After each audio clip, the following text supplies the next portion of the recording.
Good morning students. हम class 10th में chapter 13 magnetic effect of electric current कर रहे हैं। डियर स्टूडेंट्स, इस लेसन में हमने अभी तक फर्स्ट और सेट 1 का फर्स्ट क्वेश्चन जो कि टेक्सचुअल क्वेश्चन है और सेट 2 का सेकंड क्वेश्चन और फर्स्ट क्वेश्चन हमने अभी तक कर लिया है। और इसके अलावा कुछ हमने 1-2 क्वेश्चन और किए थे जो आपको कल वीडियो के द्वारा मिले थे, उसमें से आपने देख के अपनी नोटबुक में कर लिए होंगे। और स्टूडेंट्स, आज हम इसके साथ ही सेट 2 का सेकंड क्वेश्चन कर रहे हैं। देखिए, जो आज का काम हम कर रहे हैं सेकंड क्वेश्चन, तो फर्स्ट वीडियो आपको देखनी बहुत ज़रूरी है। जो इस लेसन की सबसे फर्स्ट वीडियो आई थी तो वो आपको देखनी ज़रूरी है ताकि वो आप समझ लें, उसके बाद ये क्वेश्चन करें। देखिए क्या है, list the property of magnetic lines of force. हमें क्या बताना है, हमें प्रॉपर्टीज़ बतानी है और उनकी लिस्ट बनानी है मैग्नेटिक लाइन्स ऑफ फोर्स के। जो मैग्नेटिक लाइन्स ऑफ फोर्स है उसकी क्या क्या प्रॉपर्टी होती है। प्रॉपर्टी का मतलब होता है उनके गुण, क्या क्या गुण हैं उनके, ठीक है। और मैग्नेटिक लाइन्स ऑफ फोर्स आपको बताई थी पिछली वीडियो में। ये क्या है, मैग्नेटिक लाइन्स ऑफ फोर्स हैं, ये मैग्नेटिक लाइन्स हैं और जहाँ जहाँ तक फैली हुई है यहाँ तक ये अपना फोर्स, अपना प्रभाव डालती हैं। तो डियर स्टूडेंट, देखते हैं first point, they start from N पोल।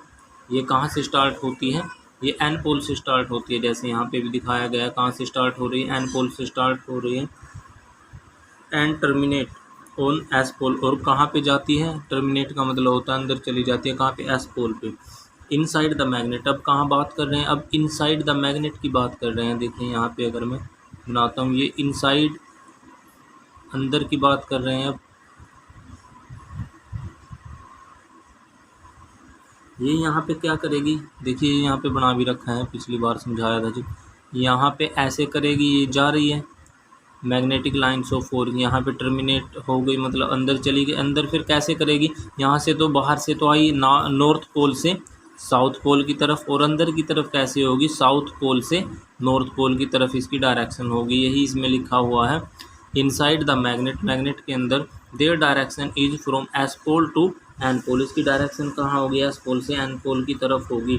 10 इस प्रकार से, they always from closed curve, और इस प्रकार से कैसी कर्व बनाएगी, हमेशा ही क्लोज कर्व बनाएगी, ऐसे करके क्लोज। ये क्लोज कर्व होती है, क्लोज का मतलब होता है अब जो चीज़ बंद होती है बिल्कुल, क्लोज कर्व बनाएगी। उसके बाद हम सेकंड पॉइंट देखते हैं, the magnetic field lines never intersect. जो मैग्नेटिक फील्ड लाइन्स होती है वो कभी भी इंटरसेक्ट का मतलब आपस में टकराती नहीं, एक दूसरे को नहीं काटती। देखिए ये ऐसे जा रही है तो ये ऐसे ही जाएंगी, एक दूसरे के इंटरसेक्ट नहीं करेंगे, एक दूसरे को आपस में काटेगी नहीं। और अंदर की तरफ भी ऐसी होती हैं, एक के ऊपर एक होती है, ऐसे बिल्कुल सटी हुई, बारीक बारीक से ऐसे गई होती है, लेकिन एक दूसरे को काटती नहीं कभी भी। अब देखिए third point, the magnetic field is greater. Magnetic field हमेशा ज़्यादा होगा where the field line are crowded. Magnetic field वहाँ पे बहुत ज़्यादा होगा जहाँ पे फील्ड लाइन, जो मैग्नेटिक फील्ड लाइन है वो क्राउडेड होगी। क्राउडेड का मतलब आप ऐसे समझ सकते हैं, इसमें एक वर्ड है क्राउड। क्राउड का मतलब क्या होता है, भीड़।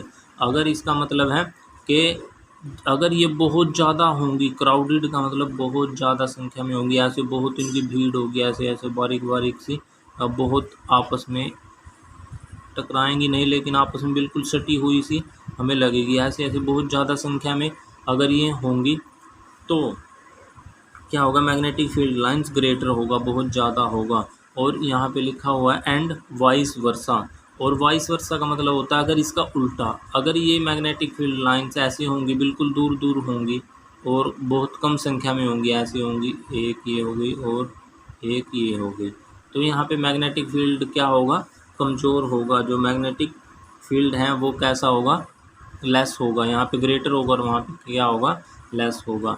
तो स्टूडेंट्स, आप ये क्वेश्चन अच्छे से समझ गए होंगे। आपको इसे अपनी नोटबुक में राइट करना है और इसको लर्न भी करना है। उसके साथ हम थर्ड क्वेश्चन भी कर लेते हैं। देखिए थर्ड क्वेश्चन में क्या है, why don't two magnetic lines of force intersect each other. दो मैग्नेटिक लाइन्स ऑफ फोर आपस में कभी भी इंटरसेक्ट नहीं करती। हमने पढ़ा था ना यहाँ पे कि ये कभी भी इंटरसेक्ट नहीं करेंगे, आपस में नहीं टकराएंगे। तो यहाँ पे पूछा है कि क्यों नहीं टकराती है आपस में। नो टू, देखिए आंसर नो, ये टकराती नहीं, ये तो पता है। Two field lines are found to cross और इंटरसेक्ट ईच अदर। ये ऐसा कभी भी नहीं मिलेगा कि वे आपस में क्रॉस करें या इंटरसेक्ट करें एक दूसरे को।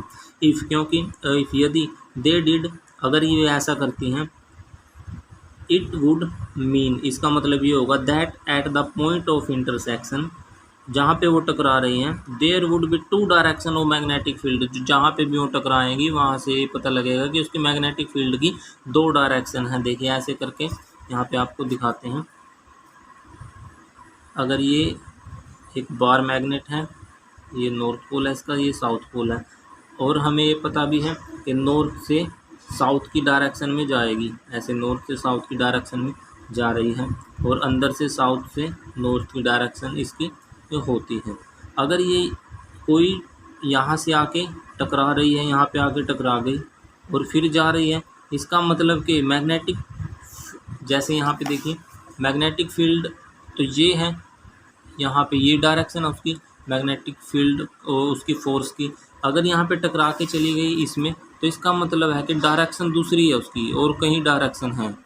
तो ये इसकी प्रॉपर्टी है, यही गुण है इसके कि ये टकराएगी नहीं, क्योंकि इससे उसकी डायरेक्शन का पता लगता है कि किस दिशा में उसकी मैग्नेटिक फील्ड की डायरेक्शन है, कि उसका चुंबकीय प्रभाव कहाँ तक है, किस एरिया में। अगर हम, इसका मतलब ये होता है मैग्नेटिक फील्ड का कि इस अगर एरिया में जहाँ तक उसकी मैग्नेटिक ये लाइंस हैं, जहाँ तक मैग्नेटिक लाइंस, इनकी फोर्स जहाँ तक है, जहाँ तक इसका प्रभाव है, अगर इसमें कोई भी, जैसे हमें पता है कि जो मैग्नेट होता है वो आयरन को, लोहा होता है उसको अपनी ओर अट्रैक्ट कर लेता है, मतलब अपनी तरफ खींच लेता है। तो इनका ये मतलब है कि अगर हमने इस यहाँ तक इसकी जो मैग्नेटिक फील्ड है वो यहाँ तक है, यहाँ तक लाइन्स हमने दिखाई हुई है, अगर यहाँ पे इसके बीच में अगर कहीं पे भी आयरन, निकल और कोबाल्ट, इन तीन मेटल्स को ये अपनी तरफ जो मैग्नेट होता है वो अपनी तरफ अट्रैक्ट करता है, अगर इनमें इन तीन को कहीं भी रखेंगे तो ये अपनी तरफ अट्रैक्ट कर लेगा। इनका लाइंस का मतलब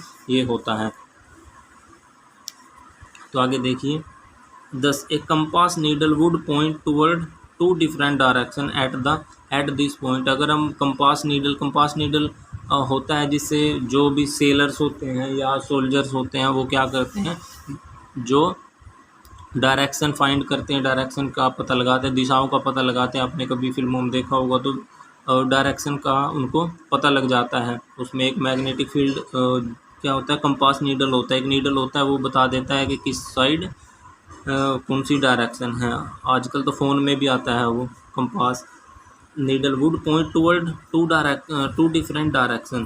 तो अगर ऐसा होगा तो अगर हम कंपास नीडल बनाएंगे तो वो अलग अलग डायरेक्शन दिखाएगा और क्या कर देगा वो सब चीज़, जिससे कोई भी डायरेक्शन पता नहीं लग पाएगी कि यहाँ पे कौन सी डायरेक्शन है, नॉर्थ है या साउथ है, विच इज इम्पॉसिबल, जो कि बिल्कुल गलत है क्योंकि डायरेक्शन तो एक ही होगी। Therefore the magnetic field line never intersect, और इसी प्रकार से जो मैग्नेटिक फील्ड ऑफ लाइन्स है वो कभी भी इंटरसेक्ट नहीं करती। देखिए क्वेश्चन आपको करना है, थर्ड क्वेश्चन, इसके साथ एक क्वेश्चन और कर लेते हैं। देखिए स्टूडेंट्स, एक क्वेश्चन यहाँ पे है, ये सेट 3 है, सेट 3 ये हमारा एक एक्सपेरिमेंट है, ये नहीं करना है। सेट 3 का सेकंड क्वेश्चन हमें करना है, बहुत आसान सा क्वेश्चन है। The magnetic field in a given region is uniform, एक कोई भी एरिया है उसमें हमें मैग्नेटिक फील्ड दी गई है, कैसे दी गई है, यूनिफॉर्म, यूनिफॉर्म का मतलब एक समान दी गई है। Draw a direction of represent it, draw a diagram to represent it, उसका एक डायग्राम बनाओ और उसको रिप्रेजेंट करो, उसको दर्शाना है।